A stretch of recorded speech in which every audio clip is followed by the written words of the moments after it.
Bueno, muy bien, estamos llegando al final de esta etapa. Muy bueno que podamos seguir al Señor, podamos seguir estudiando la palabra, podamos seguir escuchando, y qué hermoso es poder tener la oportunidad de haber venido a un campamento para que podamos escuchar la palabra eterna de Dios. Esta mañana entonces vamos a terminar con el libro de Jonás, con el capítulo número 4, y vamos entonces a estar estudiando qué es lo que dice la Biblia acerca de este capítulo bastante extraño que tiene el libro de Jonás. Es un libro bastante difícil, un capítulo bastante complicado para explicarlo, pero vamos a tratar de saber por qué Jonás comienza a correr contra Dios. Primer capítulo, entonces, Jonás corre, ¿cómo era? Jonás corre de Dios. El capítulo 2, Jonás corre, capítulo 3, Jonás corre, y Jonás corre en el capítulo 4 contra Dios. ¿Por qué decimos que corre contra Dios? Porque aquí la Biblia va a enseñar un capítulo bastante extraño. Usted imagínense Jonás con todo su problema de haber salido del vientre del pez, así como estuvo, se dirigió a Nínive. Nínive hoy está en un país de Asia. ¿Cómo se llama ese país? Irak. Muy bien. Allí la ciudad de Mosul es la ciudad de Nínive, es la ciudad que lleva ese nombre y está en ese lugar de Asia. Entonces Jonás fue a ese lugar para predicar y para llevar la obra misionera, como dijimos ayer, pero Jonás va a ir con un corazón dividido, porque va a ir llevando, Jonás, un prejuicio. ¿Cuál va a ser ese prejuicio? Un prejuicio nacionalista. Porque como judío, él no le daba la cabeza para pensar que Dios iba a salvar otra raza. No le daba es como que los judíos, cuando Alemania lo tomó y los judíos ya fueron al campo de concentración, era una raza que no sabía o no permitía pensar de que Alemania pueda salvarse también. Entonces vamos a leer lo que dice Jonás en el capítulo 4. ¿Por qué? Porque la obediencia de Jonás fue parcial, no total. Y obediencia parcial es igual a desobediencia. Es decir, él iba, pero no con un corazón sincero. Él iba, pero él no los perdonaba. Él iba, pero no estaba convencido. Y no estar convencido es igual que tener rebeldía en el corazón. Imagínense, se había convertido anoche, puede decir, bueno, personas manifestaron a Jesús y provoca alegría. ¿Te imaginas qué alegría provocaría 600.000 personas convertidas? ¿Te imaginas qué alegría con una ciudad entera convertida? Pero ¿qué había en el corazón de Jonás? Vamos a leer qué pasó con Jonás entonces en el capítulo 4. Tendría que estar muy alegre, tendría que estar muy gozoso, tendría que estar realmente convencido que era bueno. Pero ¿qué pasó con Jonás? ¿Qué dice Jonás en el capítulo 4? Jonás capítulo 4 dice: pero Jonás se apesadumbró en extremo y se enojó. Wow. Estaba enojado Jonás. Jonás, en vez de haberse alegrado, estaba enojado. Todo lo contrario de lo que dice la Biblia. Que cuando haya alguien que llega a Jesucristo, tenemos que ponernos contentos, nos gozamos. Pero acá dice, Jonás se apesadumbró en extremo. Dice la Biblia, capítulo 2, versículo 2. Y oró Jehová, esta es la oración más rara que hay, tal vez en la Biblia. Y dijo: ahora, oh Jehová, ¿no es esto lo que yo decía estando aún en mi tierra? Por eso me apresuré a huir a Tarsis. Fíjese esta oración rara, ¿no? Yo desobedecí porque yo ya sabía que iba a pasar. Yo desobedecí porque yo ya sabía que vos sos muy bueno y lo vas a perdonar. Yo no quería que los perdone, dice. Por eso huí a Tarsis porque sabía que tú eres un Dios de clemencia, piadoso, tardo en enojarte y grande en misericordia, y que te arrepientes del mal. Acá viene una gran pregunta para nosotros. ¿Dios se puede arrepentir? ¿Dios se puede arrepentir? ¿Sí o no? ¿Dios se puede arrepentir? Si Dios no cambia, si Dios es eterno, si Dios como atributo no cambia, es el mismo, hoy, ayer y por los siglos, ¿cómo dice se puede arrepentir? Porque el arrepentimiento que habla acá no es el mismo arrepentimiento del hombre, que nos arrepentimos de hacer algo malo. El arrepentimiento de acá, que Dios habla, es un arrepentimiento condicional a la decisión del hombre. ¿Cómo es el arrepentimiento de Dios? Es la actitud de Dios, es la acción de Dios condicionada a la acción del hombre. Si el hombre peca, va a morir. Pero si el hombre se arrepiente, Dios va a cambiar su decisión y le va a dar salvación. Es decir, la actitud de Dios cambia según y condicionada a la actitud que tenga el corazón del hombre. No es que el arrepentimiento como el hombre, yo me equivoqué y pido perdón, o hago algo mal y pido perdón, y cambio, me arrepiento. El arrepentimiento que tiene la palabra, según Dios, se arrepintió de hacer el mal. ¿Por qué? Porque la decisión del pueblo fue cambiar su actitud, convertirse. Entonces la decisión de Dios fue no destruirlos, sino cambiarlos por salvación. Es decir, el arrepentimiento de Dios no es el arrepentimiento del hombre. El arrepentimiento de Dios está condicionado, ya está establecido por Dios, que si el hombre cambia en su corazón, Dios va a cambiar en su actuar. Seguimos leyendo la Biblia, la palabra de Dios. Entonces, versículo 3, ahora pues, sigue diciendo Jonás, oh Jehová, te ruego que me quites la vida, porque mejor es la muerte que la vida. Se quiere suicidar, quiere que Dios le quite la vida. Está totalmente amargado, está totalmente apenado. ¿Por qué? Porque él en su corazón, en vez de perdonar al pueblo ninivita, en su corazón no lo pudo perdonar. Entonces seguimos leyendo y dice, y Jehová le dijo, ¿haces bien tú bien en enojarte tanto? Y salió Jonás de la ciudad y acampó hacia el oriente de la ciudad e hizo allí una enramada y se sentó debajo de ella a la sombra hasta ver qué acontecería con la ciudad. Y preparó Jehová una calabacera, la cual creció sobre Jonás para que le hiciese sombra sobre la cabeza y le librase de su malestar. Y Jonás se alegró grandemente por la calabacera. Pero al venir el alba del día siguiente, Dios preparó el gusano, el cual hirió la calabacera y se secó. Y aconteció que al salir el sol, preparó Dios un recio viento solano, y el sol hirió a Jonás en la cabeza, y se desmayaba, y deseaba la muerte, diciendo, mejor me sería la muerte que la vida. Entonces dijo Dios a Jonás, ¿tanto te enojas por una calabacera? Y él respondió, mucho me enojo, tanto hasta la muerte. Y le dijo Jehová, ¿tuviste lástima de una calabacera en la cual tú no trabajaste, ni la hiciste crecer, que en el espacio de una noche, nació, y en el espacio de una noche, de otra noche pereció?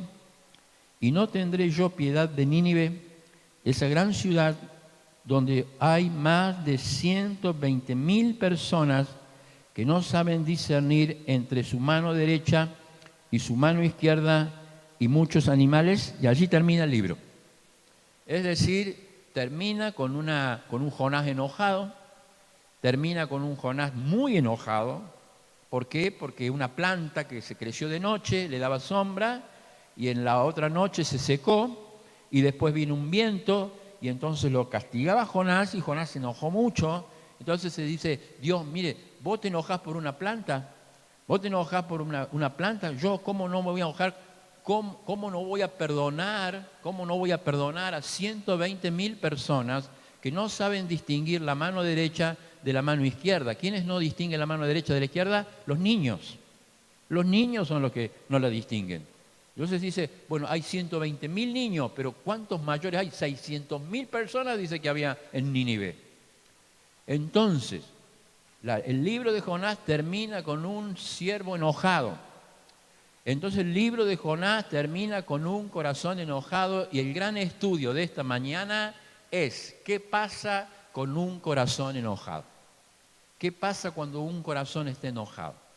¿Qué pasa cuando un corazón no está haciendo lo que realmente quiere porque estoy enojado? Estoy enojado con mi mamá, estoy enojado con mi papá, estoy enojado con la iglesia, estoy enojado con los pastores, estoy enojado con el predicador, estoy enojado con todo. ¿Qué pasa con un corazón enojado? ¿Qué pasa cuando estoy enojado? Cuando estoy enojado no disfruto las bendiciones de Dios. Cuando estoy enojado no disfruto lo que Dios me da. Cuando estoy enojado no disfruto del perdón de Dios. Cuando estoy enojado no disfruto de las bendiciones de Dios. Jonás estaba enojado y no podía gozarse de la bendición que Dios le había dado a aquel lugar. En primer lugar, 3 cosas con la letra O, le voy a decir. Jonás estuvo enojado, en primer lugar, porque tenía una obediencia parcial. Es decir, una obediencia parcial es igual a una desobediencia total. Una obediencia a medias no sirve. Una entrega a medias no sirve. Una entrega que una pie en la iglesia y otro pie afuera no sirve. Una doble vida en la iglesia no sirve. Nosotros tenemos que entregar completamente como Cristo se entregó por nosotros. Una obediencia parcial no sirve porque no sirvió para alegrar su corazón. No va a estar gozoso, no va a llevar fruto, no va a tener poder. Se había convertido toda una ciudad, pero él no estaba bien. Entonces esta mañana lo primero que tenemos que hacer es una obediencia completa, total de nuestra vida, una rendición completa, una rendición de integridad. Ahí cuando nadie nos ve, ahí cuando estamos solos, o ahí cuando todos nos ven y hay una presión sobre nosotros. La integridad es la entrega completa de la vida al Señor. Una obediencia parcial no sirve. Y lo que habla este libro, que se quejaba Jonás, que se enojaba Jonás, que estaba en contra de Dios, porque Dios había preparado el gusano, Dios había preparado la calabacera, Dios había preparado el viento, Dios había preparado todo. Pero lo que se olvidó Jonás, que Dios, además de que la naturaleza le obedecía, el corazón del hombre estaba enojado, entonces no puede obedecer. En segundo lugar, Jonás no solamente que tuvo una obediencia parcial, sino que tuvo una obsesión patriótica. Es decir, una obsesión de defender su raza. Una obsesión de decirle, no, mire, yo no voy a hacer nada por esta raza, porque no quiero que se convierta. Es decir, qué importante para nosotros cuando estamos obsesionados por las cosas de este mundo, porque nuestra patria no está en este mundo, nuestra patria está en el cielo, nosotros somos ciudadanos del cielo, nosotros servimos al Señor del cielo. Por eso es que cuando tenemos alegría en el corazón no podemos tener obsesiones patrióticas. Muchas veces cuando yo hablo de los judíos, recordamos cómo el pueblo alemán, cuando vino la Segunda Guerra Mundial, persiguió y mató a casi 6 millones de personas judías, 1,5 millones de niños en los campos de exterminio. Y dice que había una mujer en Holanda, que muchas personas, escondieron a judíos para que los alemanes no los atacaran, para que los alemanes no los mataran en la cámara de gases o en los campos de tortura. Hoy ustedes van a Hadwig, en Alemania, y van a encontrar los campos de concentración. Y allí en los campos de concentración hay lugares donde está lleno de pelos de seres humanos. Hay lugares llenos de zapatos, hay lugares llenos de dientes del ser humano, que han quedado como recuerdos de los asesinatos que provocaban aquellos lugares.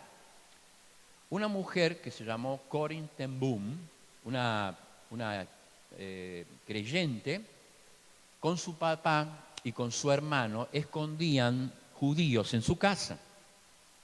Un día, que escondían judíos en su casa para que no los vieran, no los llevaran al campo de concentración, los alemanes la descubrieron. Cuando lo descubrieron, a toda esta familia la llevaron al campo de concentración. Y los campos de concentración eran terribles. En el campo de concentración esta mujer, Corrie ten Boom, vio cómo los judíos torturaban a su hermana. Vio cómo los judíos torturaban a su madre, a su padre. Y vio cómo los mataban, cómo iban destruyendo sus vidas. Era tremendo poderlos ver. Pero además de la tortura que sufrían, la gente salía en pleno invierno, la sacaban a las mujeres, por ejemplo, y los soldados alemanes hacían desnudar a las mujeres. Y todos se burlaban y se reían de las mujeres, los soldados alemanes. Y esa fue la burla tan grande que ella sufrió en ese campo de concentración, y además el tremendo agresión sobre su hermana y su padre. Entonces ella, cuando va llegando al final de la guerra, ya estaba una lista para ir a la cámara de gases, donde había lluvia de gases venenosos, y allí morían miles y cientos en los trenes, llevaban vagones y allí moría la gente envenenada con estos gases. Cuando estaba ya por terminar la guerra y era la última parte de que iban a llevar un contingente de personas, leen el nombre de ella equivocado, y el nombre de ella equivocado le permite salir del campo de concentración. No era ella la que tenía que salir, pero por equivocación sale. Y entonces es liberada, es libertada, y cuando es libertada se da cuenta que Dios la ha hablado, le ha llamado para que poder predicar el Evangelio en todo el mundo. Y entonces empieza a hacer giras, y empieza a escribir libros, y empieza a hablar acerca de lo que es el perdón de Cristo, y de cómo Cristo la sostuvo, y cómo Cristo pudo llevarla, hasta que fue conocida en otros continentes. Y cuando estaba predicando en Estados Unidos, una noche, ella estaba predicando, y cuando de repente estaba predicando, se da cuenta que por la puerta entra uno de los soldados nazis, con su ropa todavía gris, uno de los soldados que se había burlado de ella, uno de los soldados que la había humillado en los campos de concentración y que había mandado a la tortura a su hermana y a su padre. Entonces ella dice, ¿cómo puedo predicarle a un hombre así? ¿Cómo puedo perdonar a un hombre así? ¿Cómo puedo decir del amor de Cristo a una persona así? Esta persona tiene que ir al infierno. Entonces ella baja, deja de predicar, baja, deja de dar su testimonio y baja, y este hombre se le venía. Entonces cuando se le venía para donde estaba ella decía, no, quiero salir para otro lado, quiero salir por otra puerta, no quiero ni tocarlo, no quiero nada. Entonces el hombre viene y le dice, mire, señora, yo quiero esta noche pedirle perdón, porque yo estuve en uno de esos campos de concentración y yo fui uno de los que torturé a la gente allí. Yo no la conozco a usted, pero yo quiero pedirle perdón y quiero también pedirle perdón a Dios. Entonces ella dice, ¿cómo puedo yo perdonar a una persona? ¿Cómo podemos perdonar a personas que nos han hecho mal? ¿Cómo podemos perdonar a personas como Jonás? No podía entender que los ninivitas pudiesen ser perdonados por Dios. Y si uno no comprende que Cristo perdona, no podemos vivir la vida cristiana. Cuando ella no quería saludarlo, dice que cuando ella dijo, no puedo, Señor, pero tú puedes, Entonces, en el nombre del Señor, extendió la mano, tomó la mano del hombre y le dijo, te amo, te perdono en el nombre del Señor. Perdonar es muy difícil, chicos.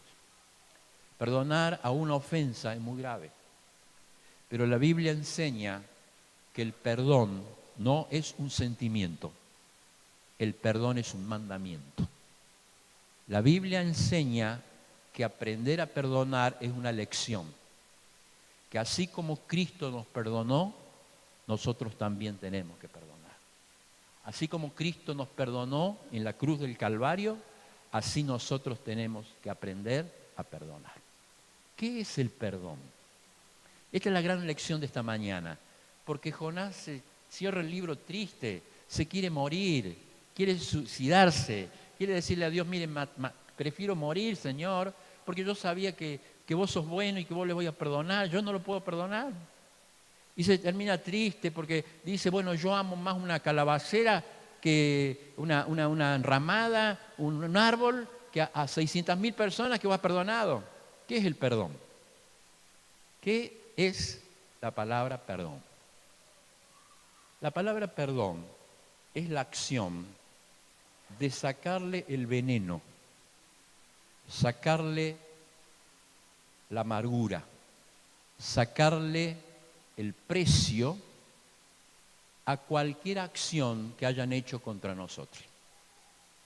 Cuando nosotros fuimos a Cristo, Él nos perdonó, sacó la malicia, sacó la muerte, sacó el mal y nos dio su perdón. Ahora, sacar el mal de cualquier acción que nos hayan hecho en contra es perdonar. Yo voy a decir algo que la gente se equivoca muchas veces. Perdonar no es igual a olvidar. Perdonar no es un sentimiento. Perdonar no es decir, bueno, a lo malo, bueno. Perdonar no es igual que reconciliar. Vamos a volver a empezar. Perdonar no es un sentimiento. La Biblia dice que perdonar es un mandamiento. Entonces yo no puedo vivir con rencores. Yo no puedo vivir con amarguras. Yo no puedo vivir con rencor contra alguien porque yo tengo que perdonar, es un mandamiento, no un sentimiento. ¿Vieron cuando la gente dice yo si no lo siento no lo hago? Pues es una mentira del diablo, porque la Biblia dice que tenemos que perdonar, es un mandamiento. Porque si no nosotros, la oración no llega al techo, no pasa del techo. Si no, la comunión no puede realizarse, no podemos ir a la cena, no podemos servir. Sin comunión, sin unidad, sin perdón no podemos vivir. El perdón es un mandamiento. Segundo lugar, perdonar no es lo mismo que olvidar, porque perdonar es un acto voluntario. Yo decido perdonar. Olvidar es un acto involuntario. Uno no puede dejar de recordar lo que pasó.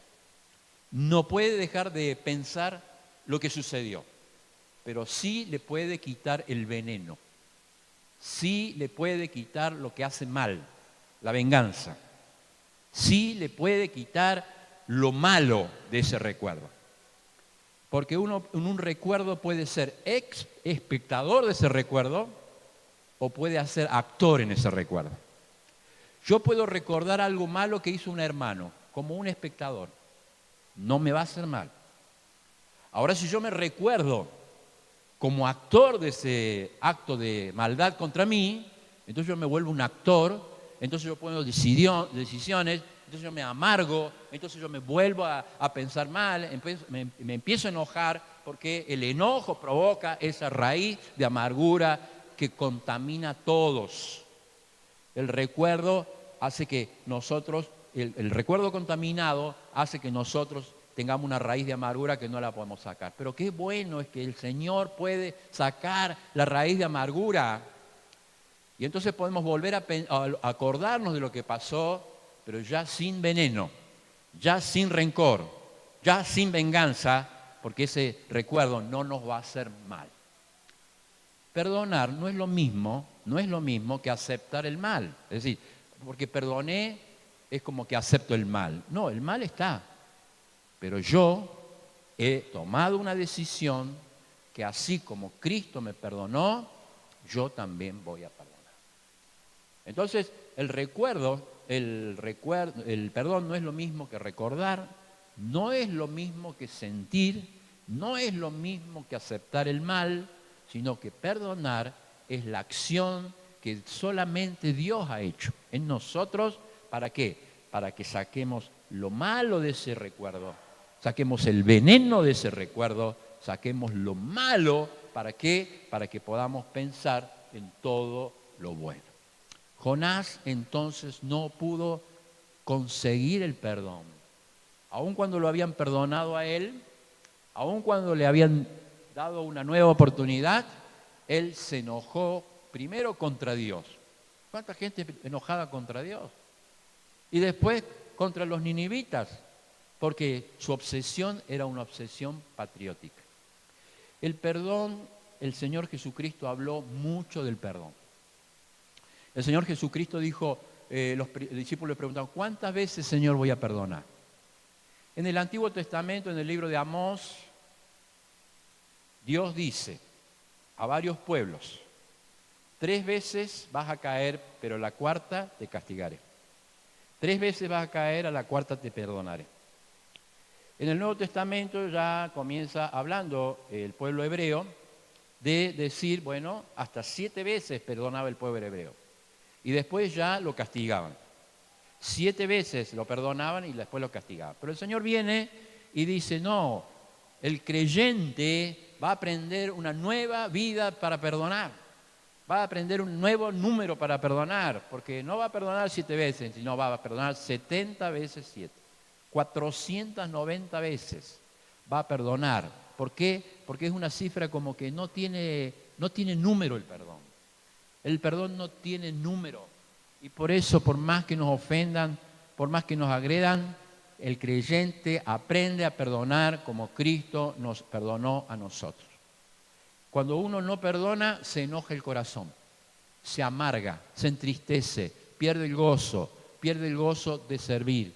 Uno no sirve, uno queda al lado, queda al costado, es rechazado, es postergado, se queda en el camino. Por eso es tan importante que nos llevemos esta gran lección de Jonás, que en el último capítulo, el capítulo que tendría que haber sido de gran gozo para él, que la obra misionera se realizó, que tanta gente se convirtió, que tanta gente aceptó el perdón de Dios. Sin embargo, él termina el libro tan amargado, tan enojado, tan disgustado, porque tuvo una obediencia parcial, porque tuvo una obsesión de su patria y, en tercer lugar, porque él tenía una ocupación personal excesiva.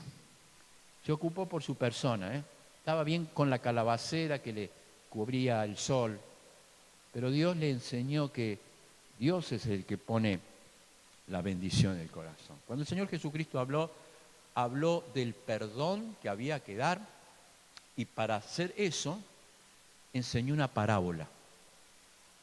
Y esa parábola habla de una historia que Jesús contó, que habla acerca de un rey bondadoso y 2 deudores.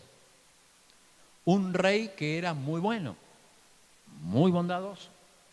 Y había uno de esos siervos, el primero, un deudor, que le debía al rey 10.000 talentos. ¿No? ¿Cuánto es un talento? ¿Saben cuánto es un talento? ¿Cuánto pesa un talento? ¿Y qué es un talento? Si ustedes buscan en la Biblia, en sus Biblias, atrás, en la parte de atrás, van a encontrar las medidas de peso.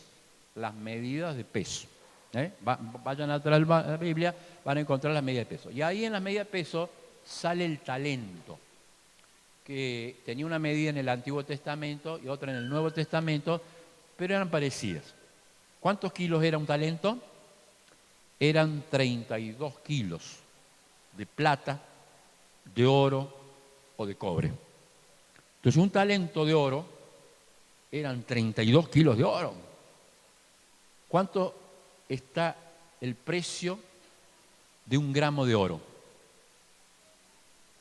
Hoy, $50. 1 gramo. 1 kilo, $50.000. 23 o 24 kilos de oro. ¿Cuánto sería un talento hoy? Más de $1,5 millones de dólares. Eso era un talento. Este hombre le debía 10.000 talentos al rey. 10.000. Imposible de pagar en toda una vida. Pero el rey bondadoso va y le quita el precio, le quita el veneno, le quita lo malo, esa deuda, lo perdona. El hombre no debía nada más. Qué bueno, ¿no? Que te perdonen $10.000, ¿eh? 10.000 talentos, digo. Pero este hombre, este siervo, tenía a la vez otro siervo que le debía a él y que le debía solamente 100 denarios. ¿Qué era el denario? El denario era el precio que se trabajaba le pagaba a una persona trabajando un día. Así que 100 días de trabajo podía pagar esa deuda perfectamente. Es decir, era una deuda posible de pagar. Pero ¿qué pasa con el primer siervo al que le habían perdonado? Se enoja. Es que cuando uno no aprende de su perdón, no puede perdonar a otros. Entonces Jesús dice que lo agarró de la solapa, digamos, lo agarró de la camisa y ya le quería pegar, porque el enojo te hace que vos saques todo lo malo de vos. Uno enojado no puede ser feliz nunca. Uno enojado no puede servir a Dios. Uno enojado no puede perdonar a otros, no puede perdonar. Y entonces dice que el siervo perdonado no perdona a su deudor y lo manda a la cárcel. Pero cuando lo manda a la cárcel, los otros siervos que ven, lo acusan al rey. Y le dice, mire, usted ha perdonado, mandó a la cárcel a otro siervo porque le debía, porque no lo pudo perdonar. Haga algo. Entonces el rey enojado va y le dice, mal siervo, ¿por qué no perdonaste? Yo te perdoné tanto. Y entonces el rey, cuando se enoja, le vuelve a poner la deuda y le dice, y lo entregó a los verdugos. ¿Qué hacían los verdugos? Le cortaban la cabeza. Un verdugo.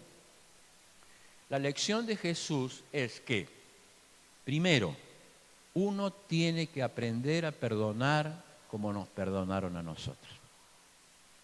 Segundo, si uno no perdona,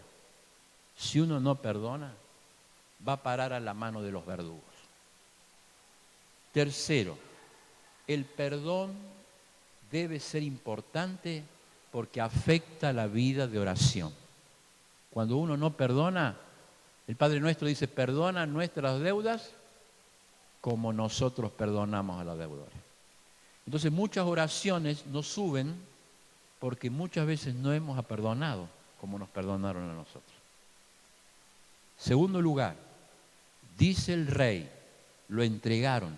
Cuando vos decís yo no puedo perdonar, estás haciéndole caso al diablo, que dice no puedes, no debes, el orgullo no te deja perdonar. Pero qué tremendo es la ocupación que tiene Jonás de sí mismo, que no puede perdonar a los demás y termina el libro muy triste, muy amargado, muy enojado.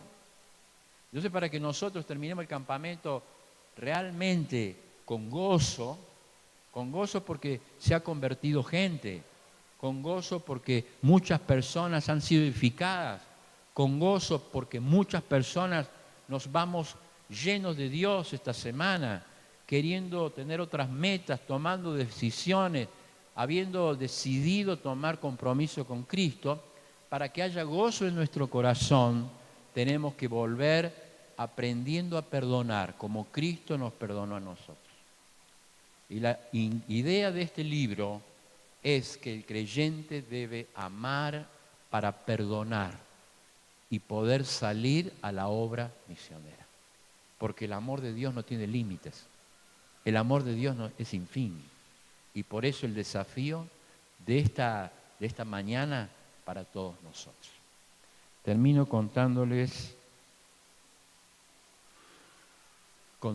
la historia del régimen comunista en Rusia.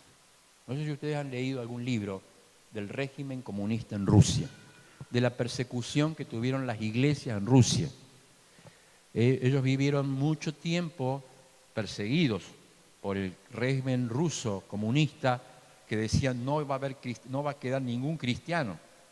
Y Dios levantó el régimen ruso y siguió el cristianismo en Rusia. Fíjese que hubo una época que la iglesia fue muy perseguida. Entonces la gente se escribió un libro con estas anécdotas, que yo le voy a contar una, que se llama Torturados por Cristo, donde cuentan allí la gente cómo el régimen ruso persiguió a la iglesia cristiana en ese lugar por muchos años hasta que el régimen se fue. Dicen que la iglesia cristiana allá, cuando estaba en ese lugar, quería reunirse, pero era prohibido reunirse. Querían leer la Biblia, pero era prohibido leer la Biblia. Entonces, ¿qué idearon? Idearon las iglesias subterráneas. ¿Qué eran las iglesias subterráneas? Eran iglesias que se reunían en sótanos y se reunían a las 3, 4 de la mañana. Se reunían cuando nadie los veía. Se reunían cuando todo estaba tranquilo, entonces empezaba a entrar a uno, de a dos, de a tres, hasta que, estaban reunidos y comenzaban a la luz, casi en penumbras, a leer una hoja de la Biblia. Porque cuando uno no tiene, se desespera para tenerlo. Ahora nosotros tenemos toda la Biblia y no nos damos cuenta lo importante que es tener la Biblia en casa. Lo importante que es poder leer toda, lo importante que es tener libertad para reunirse, para congregarse, la libertad que tenemos para perdonarnos los unos a los otros, la libertad. Hoy tenemos libertad en Cristo, qué importante que es, pero ustedes lean de los regímenes que fueron perseguidos, cuánto sufrieron, las familias, la gente, sufrió. Y la iglesia subterránea siguió creciendo porque la gente tenía necesidad de juntarse, de vivir en congregación. Una noche, cuando estaban ya todos juntos, estaban leyendo la Biblia, estaban orando juntos, de repente la puerta rompen con las bayonetas rompen la puerta y entran al lugar donde estaban reunidos la gente, entran soldados rusos. Alguien los había digamos, traicionado y había vendido esa información y sabían que estaban ahí. Entonces los soldados comienzan a apuntarle a la cabeza de los creyentes. Y les dice, miren, esta noche vamos a darle una oportunidad. Todos los que quieran negar a Jesús, esta noche se pueden levantar. Pueden decir, yo niego a Jesús, se levanta, se para donde está y pasa por acá y sale por la puerta, no le vamos a hacer nada. Va a tener su vida, pero va a tener que negar a Jesús. La gente empieza a conmoverse, comienza a llorar, se abrazan la familia dice, yo no quiero morir, los hijos dicen, no quiero morir. Entonces dice que comienza una trágica escena donde se abrazan los soldados apuntándoles y la gente no sabiendo qué hacer. Entonces cuando pasan los minutos, unos comienzan a levantarse adelante, otros se comienzan a levantar al medio. Hay una gran tensión en aquel lugar. Pero dicen, algunos, yo niego a Jesús, niega a Jesús y se va. Tremendo. ¿Qué hubiese pasado con mi vida?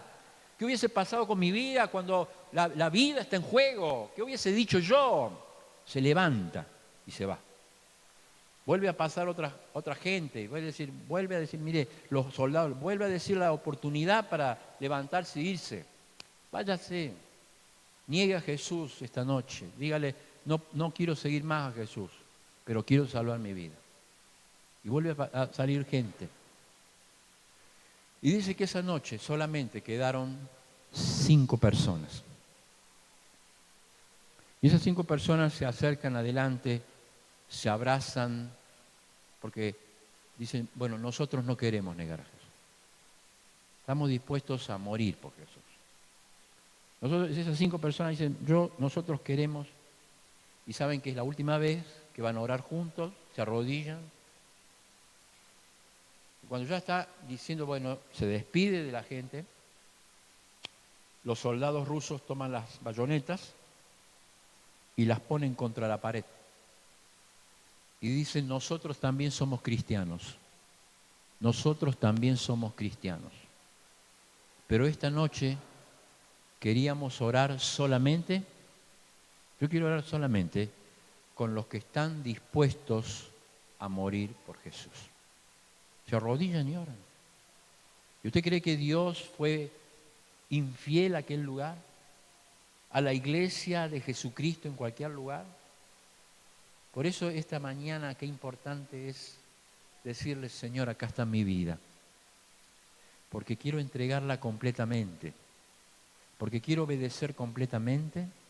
Y porque quiero decirte, quiero dar el perdón que Cristo me dio a mí. Se llevan una gran enseñanza cuando leemos el capítulo 4 de Jonás. Porque el capítulo 4 de Jonás habla de que un siervo enojado nunca puede ser feliz.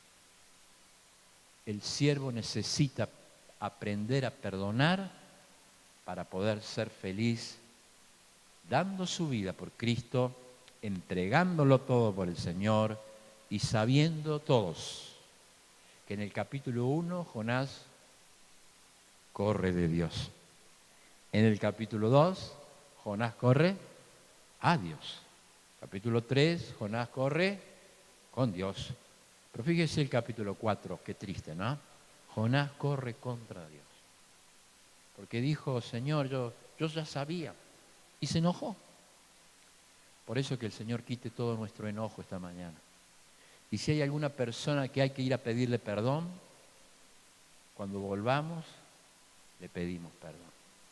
Tal vez sea tu papá, tal vez sea tu mamá, tal vez sea un hermano de la iglesia, una hermana, tal vez sea alguien a quien necesitamos quitar el veneno, quitar el mal que hace mal a nuestras vidas y que nos detiene en la vida cristiana. Cerramos los ojos, le decimos al Señor esta mañana, gracias Señor por tu palabra. Gracias Señor por esta palabra que hemos recibido. Que podamos ser hacedores de tu palabra. Que podamos practicarla tu palabra. Que al volver a casa el Espíritu Santo nos haga acordar de toda tu palabra. Que al volver a casa esta palabra sea aplicada al corazón y que nosotros podamos cumplir con la gran obra que Dios nos da para que salgamos de acá y podamos cumplir la gran obra, porque es una misión, ya sea en Jerusalén, ya sea en Judea, ya sea en Samaria, o ya sea en lo último de la tierra, la misión sea cumplida por cada uno de los que estamos aquí. Oramos. Te damos gracias, Padre, esta mañana, por tu palabra eterna en nuestras vidas, porque este gran tema del perdón es tan importante para un corazón que está dolido, que esté enojado, para que cambiemos el rumbo definitivo de nuestras vidas, para que no tengamos complejos, para que no tengamos raíces de amarguras, para que no tengamos rencores, para que no tengamos recuerdos que nos hacen mal, para que podamos salir sanos de mente en este lugar.